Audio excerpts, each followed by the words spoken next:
ফেলে আসা দিন আজও রঙিন স্মৃতির পাতায়, কখনো কাঁদায়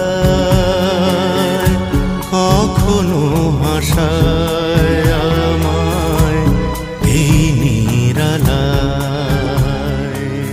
সুপ্রিয় শ্রোতাবৃন্দ, মাননীয় বিধায়ক শ্রীযুক্ত ভগবান চন্দ্র দাস মহোদয়ের সার্বিক ব্যবস্থাপনা এবং পৃষ্ঠপোষকতায় আয়োজিত পৌষ মেলার এই শুভ লগ্নে সবাইকে স্বাগতম। আমাদের এবারের পর্বটি সাজানো হয়েছে আমাদের অতীত দিনের স্মৃতিগুলো নিয়ে।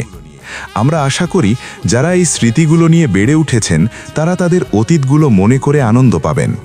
যারা ছোটরা আছো, অর্থাৎ যারা এই সব দিনগুলো পাওনি, তোমরাও এই দৃশ্যগুলো দেখলে আনন্দ পাবে এবং আমাদের অতীতকে জানবে।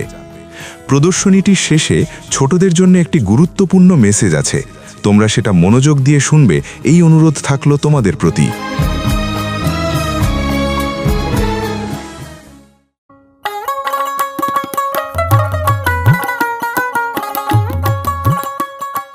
বাবা, কাকা, জেঠারা অগ্রাহণের পাকা ধান মাঠ থেকে নিয়ে এসে এভাবে গরু দিয়ে মাড়াই করতেন। সেই ধান রোদে শুকিয়ে আমাদের মা, জেঠিমা, কাকিমারা ঢেকিতে পাড় দিয়ে চাল তৈরি করে ভাত রান্না করে আমাদের খাওয়াতেন। পৌষ সংক্রান্তির পিঠাপুলির জন্য এই রকম হাম্বুল দিস্তা, কেউ বলে গাইল ছিয়া বা জাতি দিয়ে চাল ভেঙে গুঁড়ো করা হতো। গাছ থেকে নামানো হতো তাজা খেজুরের রস, এই রস জাল দিয়ে তৈরি করা হতো গুড়, সেই গুড়ে তৈরি হতো সংক্রান্তির পিঠা। গুড়ের পিঠাপুলি খেয়ে বিকেলবেলা বড়রা আয়োজন করতেন ফুটবল প্রতিযোগিতা, সাঁতার প্রতিযোগিতা, ছোটরা খেলতো ডাঙ্গুলি, গোল্লা ছুট।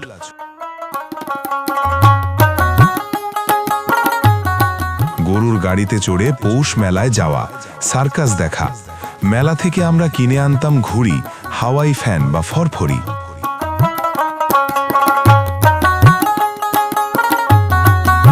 কলা পাতা দিয়ে দোকান বানিয়ে পসরা সাজিয়ে কাঁঠাল গাছের পাতা দিয়ে মাল ক্রয় করে ওজনটা সঠিক করে বুঝে নিয়ে মাল কিনে আনা।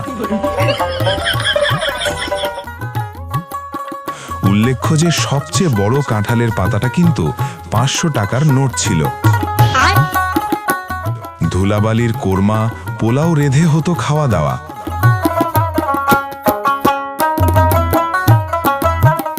এইরকম একখানা টায়ার যার কাছে থাকতো সে ছিল বস। এইরকম 5টি বিয়ারিংয়ের গাড়ি যার ছিল সে ছিল টাটা কোম্পানির মালিক। এই মার্বেল খেলা নিয়ে বাড়িতে ধুলাই খাওয়া, গাছের লতা দিয়ে দোলনা বানিয়ে চড়া। এটা চড়তে কজন জানেন? নামটা জানেন? কুকির খড়ম। এটা শিখতে গিয়ে কিন্তু আমাদের কনকদা পড়ে গিয়ে দাঁত ভেঙেছিলেন।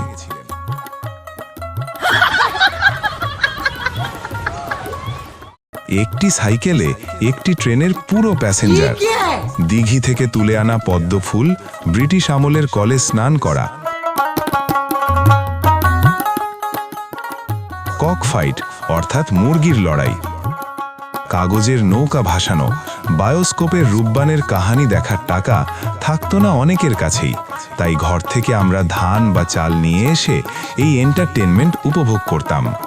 সারাদিনের দুষ্টুমি শেষে সন্ধ্যের পরপর খাওয়া দাওয়া করে হারিকেনটা নিভিয়ে ঘুমিয়ে পড়তাম।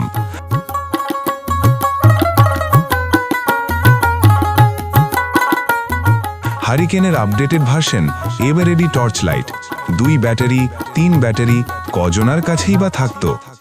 জমিদার বাড়িতে থাকতো গান শোনার এই যন্ত্র, গান কল বা গ্রামোফোন। আজ কত দূরে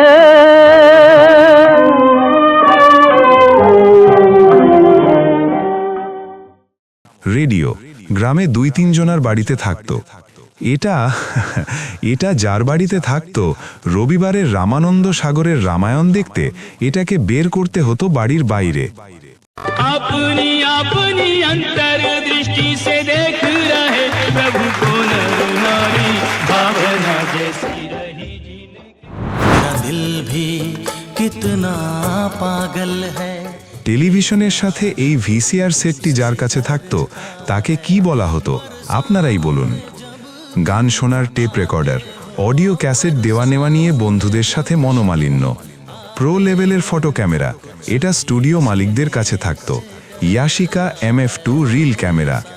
গলায় ঝুলিয়ে বিয়ের বরযাত্রীতে আমরা অনেকেই যেতাম। প্রাসঙ্গিক উল্লেখ্য যে এই ক্যামেরা গলায় ঝোলানো থাকলে বিশেষ করে বেআইনেরা আকর্ষিত হতো।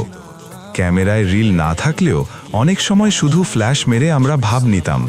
হাতে লেখার বদলে আসলো টাইপরাইটার, আসলো কম্পিউটার। এরকম একটা টেলিফোন সেদিন ছিল অনেকের কাছে স্বপ্ন।